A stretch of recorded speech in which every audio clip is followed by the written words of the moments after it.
কুকুরটি গরিব হলেও মেধাবী ছিল, তাই সে স্কুলে গিয়েছিল ছেঁড়া জামা পরে। সেটা দেখে অন্য কুকুররা খুব হাসাহাসি করছিল।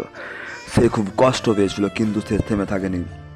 সে আবর্জনা থেকে প্লাস্টিকের জিনিসপত্র গুঁড়িয়ে সেগুলো বিক্রি করতে থাকলো। সেখান থেকেও টাকা রোজগার করলো। এমনকি সে লোকের জুতো পালিশ করলো, জুতো পালিশ করে সেখান থেকেও টাকা রোজগার করলো। সে বিভিন্ন রকম কাজে হাত লেগেছিল, কিন্তু সে থেমে থাকেনি। সেই ফলের দোকান খুললো, সে বিভিন্ন রকম ফল, তরমুজ, কলা বিক্রি করতে থাকলো, প্রচুর পরিশ্রম করতে থাকলো। সেখান থেকেও সে টাকা রোজগার করলো। তোমরাই বলো, যে চেষ্টা করে তার কি অনেক রাস্তা বেরোয় না? আবার সে পাকা বাড়িতে রং করতে থাকলো, রঙের কাজে হাত দিল, সারা দিন রাত রং করলো, সেখান থেকে টাকা রোজগার করলো। এইরকম বিভিন্ন রকম কাজ করে সে একটি নতুন জামা, বুট সমস্ত কিছু কিনলো।